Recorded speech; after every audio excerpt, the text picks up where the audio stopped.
श्री कृष्ण दोस्तों, किशोरी क्रिएशन से मैं सपना शर्मा आप सभी का हार्दिक स्वागत करती हूँ आपके अपने चैनल पर। दोस्तों, आज के वीडियो में मैं आपके लिए श्रावण मास महात्म्य के 7वें दिन की कथा लेकर के आई हूँ। इससे पहले के 6 अध्याय के वीडियो जो है मैंने मेरे चैनल पर डाले हुए हैं, आप उनको मेरे चैनल पर जाकर देख भी सकते हैं और श्रवण भी कर सकते हैं। आइए सुनते हैं श्रावण मास महात्म्य अध्याय 7। मास का महात्म्य स्कंद पुराण में वर्णित किया गया है। इसमें 30 अध्याय हैं। श्रावण महात्म्य का 7वां अध्याय प्रारंभ करने से पहले भगवान भोलेनाथ को बेलूपत्र समर्पित करते समय बोले जाने वाला मंत्र कौन सा है, उसको जानते हैं। दर्शनम बिल्वपत्रस्य स्पर्शनम पाप नाशनम अघोर पाप संहारम बिल्वपत्रम शुभार्पणम। भगवान शिव जी को बेलपत्र समर्पण करते समय यह मंत्र बोला जाता है। बेलपत्र चढ़ाते समय पर भी दोस्तों आपको ये ध्यान जरूर देना चाहिए कि बेलपत्र की पत्तियां जो है कटी फटी नहीं हो, वे 3 पत्तियां होनी चाहिए। उसका आगे का बेलपत्र के डंठल जो है आगे का, उसको हल्का सा तोड़ करके फिर भगवान भोलेनाथ को चिकना वाला साइड जो है भोलेनाथ की तरफ कर करके चढ़ाएं। श्रावण मास महात्म्य के अध्याय में हम 7वें में मंगला गौरी व्रत की कथा के वर्णन के बारे में और उसकी कथा के बारे में जानेंगे।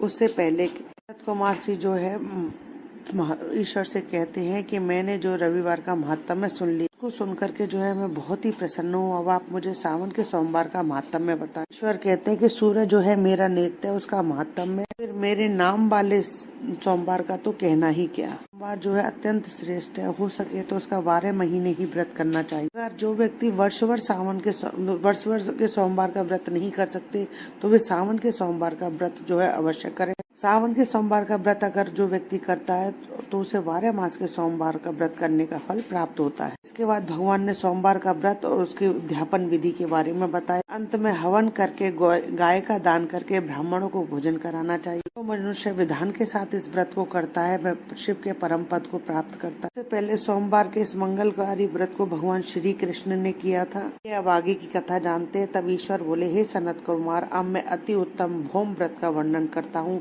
जिनके अनुष्ठान करने मात्र से वैवध्य नहीं होता है। विवाह होने के पश्चात 5 वर्ष तक यह व्रत करना चाहिए।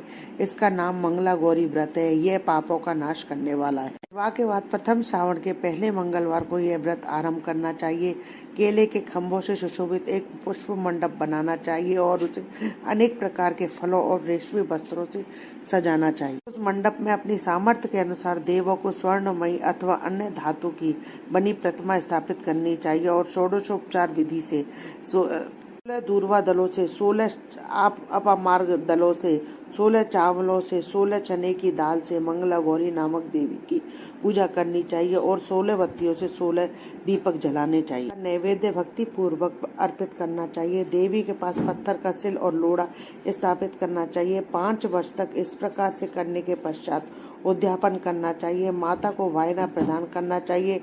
अब इस व्रत की विधि को सुनो। सामर्थ्य के अनुसार 1 प्रमाण स्वर्ण की अथवा उसके आधे प्रमाण की अथवा उसके भी आधे प्रमाण की मंगला गौरी की प्रतिमा निर्मित करानी चाहिए। शक्ति के अनुसार स्वर्ण आदि के बने तांडुल पूरित पात्र में वस्त्र तथा रमणीय कंचुकी वस्त्र रख करके उन दोनों के ऊपर देवी की प्रतिमा स्थापित करनी चाहिए। में चांदी से निर्मित सिल तथा लोड़ा रखकर माता को वायना प्रदान करना चाहिए। इसके बाद 16 सुवासिनों को प्रयत्न पूर्वक भोजन कराना चाहिए। हे विप्र, इस विधि से व्रत करने पर 7 जन्मों तक सौभाग्य बना रहता है और पुत्र पौत्र आदि के साथ संपदा विद्यमान रहती है। सनत कुमार बोले, सर्वप्रथम इस व्रत को किसने किया था, इसका फल किसे प्राप्त हुआ? हे शंभु, किस तरह से मुझे इसके प्रति निष्ठा हो जाए, कृपा करके वैसे ही बताइए। ईश्वर बोले, हे सनत कुमार, पूर्व काल में करु देश में सुतकीर्ति नाम का एक विद्वान कीर्तिशाली शत्रुओं का नाश करने वाला 64 कलाओं का जाता और धनुर्विद्या में कुशल राजा हुआ था। पुत्र के अतिरिक्त अन्य सभी शुभ चीजें उस राजा के पास थी। अतः वह राजा संतान के विषय में अत्यंत चिंतित हुआ और जब ध्यान पूर्वक देवों की आराधना करने लगा तब उसकी कठोर तपस्या से देवी प्रसन्न हो गई और उससे यह वचन बोली, हे सुब्रत, वर मांगो।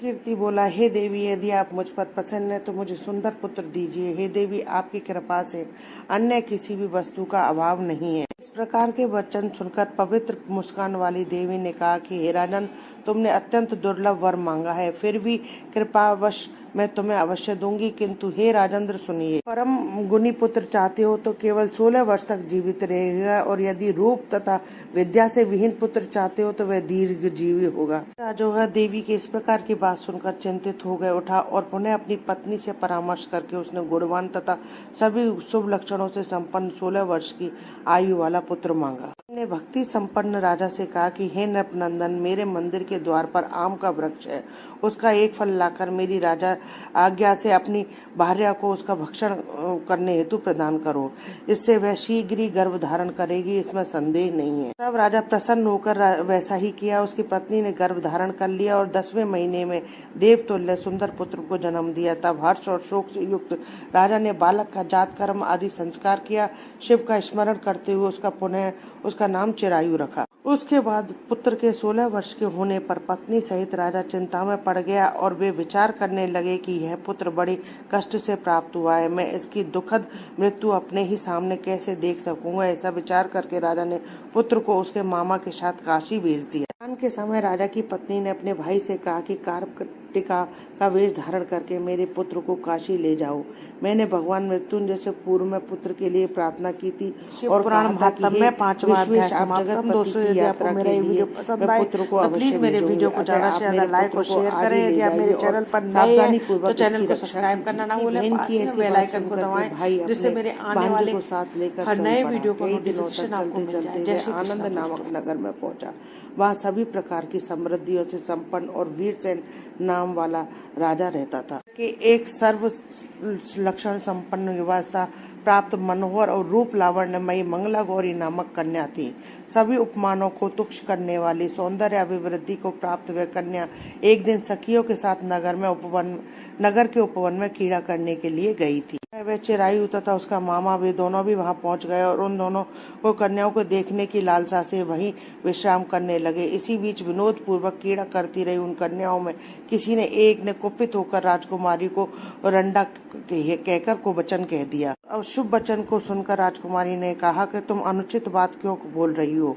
मेरे कुल में इस प्रकार की तो कोई नहीं है। मंगला गौरी की कृपा से तथा उनके व्रत के प्रभाव से विवाह के समय तक जिसके सिर पर मेरे हाथ में अक्षत पड़ेंगे, हे सखी, यदि वे अल्पायु वाला भी होगा तो वह भी चिरंजीवी हो जाएगा। वे सभी कन्या अपने अपने घर चली गईं। वही दिन राजकुमारी के विवाह का था। वहीं वाहिक देश के दृढ़ धर्मा नामक राजा के सुकेत नाम वाले पुत्र के साथ उसका विवाह निश्चित किया गया था, लेकिन सुकेतु विद्याहीन, कुरूप तथा बहरा था। केतु के साथ आए हुए लोगों ने विचार किया कि इस समय कोई दूसरा श्रेष्ठ वर ले आना चाहिए और विवाह संपन्न हो जाने के बाद वहां सुकेतु पहुंचे। तदंतर उसके बाद में चिरायु के पास जाकर उन लोगों ने उसके मामा से याचना की कि आप इस बालक को हमें दे दीजिए, जिससे हमारा कार्य सिद्ध हो जाए। पर परोपकार के समान दूसरा कोई धर्म नहीं है। उसकी बात सुनकर चिरायु का मामा मणिमन बहुत प्रसन्न हुआ, क्योंकि उसके उपवन में पहले ही कन्या मंगला गौरी की प्राप्ति मिली थी। उसने एक बार कहा कि आप लोग इसे किस लिए मांग रहे हैं? कार्य की सिद्धि हेतु वस्त्र, अलंकार आदि मांगे जाते हैं, पर वर तो कहीं भी नहीं मांगा जाता। तथापि आप लोगों को सम्मान रखने के लिए मैं इसे दे रहा हूँ। चिरायु को वहां ले जाकर के उन लोगों ने विवाह संपन्न कराया। सप्तपदी आदि के हो जाने पर रात्रि में शिव पार्वती की प्रतिमा के समक्ष उस चिरायु ने हर्षयुक्त होकर मंगला गौरी के साथ चयन किया। चिरायु के 16 वर्ष पूर्ण हो चुके थे और अर्धरात्रि में साक्षात काल सर्प रूप में वहां आ गया। इसी बीच संयोगवश वह राजकुमारी जाग गई और उसने वहां सर्प को देखा तो वह भय से व्याकुल होकर कांपने लगी। तब उस कन्या ने धैर्य धारण करके 16 उपचारों से सर्प की पूजा को पीने के लिए उसे दुग्ध प्रदान किया। उसने दीनता भरी वाणी में उस सर्प से प्रार्थना और स्तुति की। मंगला गौरी प्रार्थना करने लगी कि मैं उत्तम व्रत करूंगी, इससे मेरे प्रति जीवित रहेंगे, जिस तरह से चिरकाल तक जीवित रहे आप ऐसा कीजिए। वह सर्प जो है कमंडल में प्रवेश कर गया और उस मंगला गौरी ने अपने कंचुकी से उस कमंडल का मुंह बांध दिया। और इसी बीच उसका पति अंगड़ाई लेकर जाग गया और पत्नी से बोला कि हे प्रिय, मुझे भूख लगी है। अपनी माता के पास जाकर वह खीर, लड्डू आदि ले आई और उसके द्वारा दिया हुआ भोजन को उसने प्रसन्न पूर्वक मन खाया और हाथ धोते समय उसके हाथ से अंगूठी गिर पड़ी। तांबुल खाकर वह पुनः सो गया। मंगला गौरी कमंडल को फेंकने के लिए जाने लगी। विधि की कैसी गति है कि उस कमंडल में से बाहर की ओर जगमग करती हुई एक हार कांति को देखकर आश्चर्यचकित हो गई और घट में स्थित उस हार को उसने अपने कंठ में धारण कर लिया। इसके बाद कुछ रात शेष रहते हुए ही चिरायु का मामा उसे ले गया। इसके बाद वर पक्ष के लोग सुकेतु को वहां ले आए और उसे कहा कि हे शुभे, तुम यह क्या बोल रही हो? यहाँ तुम्हारा कोई परिचायक हो तो हम लोगों को बताओ। मंगला गौरी बोली, जिसने रात्रि में 9 रत्न से बनी अंगूठी दी है उसकी अंगुली में इसे डालकर परिचायक देख ले। मेरे पति ने रात्रि में मुझे जो हार दिया था उसके रत्नों का समुदाय कैसा है, इस बात को यह बता दे। यह कोई अन्य ही है। इसके अतिरिक्त रात्रि में आम सींचते समय उसका पैर कुमकुम से लिप्त हो गया था, वह मेरी जांघ पर अब भी विद्यमान है, उसे आप लोग देख लें। रात्रि में परस्पर भाषण तथा भोजन आदि जो कुछ भी किया था उसे यह बता दें, तब यह निश्चित ही मेरा पति है। इस प्रकार यह वचन सुनकर सभी कहने लगे, ठीक है ठीक है। एक भी बात ना मिली तब सभी ने सुकेतु को उसका पति होने से निषिद्ध कर दिया और वे वर पक्ष वाले जिस तरह आए थे उसी तरह चले गए। उसके पश्चात मंगला गौरी के पिता को कुरु वंश को बढ़ाने वाले परम मनस्वी राजा शुतकीर्ति ने अन्नपान आदि का सत्र चलाया। वर पक्ष का वृत्तांत कानों कान सुन लिया। वे स्वरूप से कुरूप होने के कारण लोगों के दरबार किसी अन्य को वर के रूप में आदर पूर्वक लाया गया। तब उन्होंने अपनी कन्या को पर्दे के पीछे बैठा दिया। 1 वर्ष बीतने पर यात्रा करके वह अपने मामा के साथ यहाँ देखने आया कि विवाह के पश्चात वहाँ क्या हुआ है। तब उस गवाक्ष के भीतर से देखकर वह मंगला गौरी अत्यंत प्रसन्न हुई और माता पिता से बोली कि मेरे पति आ गए हैं। अपने सहजनों को बुलाकर पूर्व में कहे गए सभी परिचायकों को देखकर मंद मुस्कान वाली अपनी कन्या चिरायु को सौंप दी। राजा ने शिष्ट जनों के साथ लेकर के विवाह का उत्सव कराया। राजा शुतकीर्ति ने वस्त्र आभूषण आदि सेना घोड़े हाथी रथ और अन्य भी बहुत सी सामग्रियां देकर उन्हें विदा किया। उसके बाद अपने कुल और आनंदित करने वाला वह चिरायु पत्नी तथा मामा को साथ लेकर सेना के साथ अपने नगर पहुंचा। के मुख से उसे आया हुआ सुनकर उसके माता पिता को विश्वास नहीं हुआ। उन्होंने सोचा कि प्रारब्ध अन्यथा कैसे हो सकता है। इतने में वह अपने माता पिता के पास आ गया और उसने स्नेहपूर्ण परिपूर्ण वह चिरायु भक्ति पूर्वक उनके चरणों में गिर पड़ा।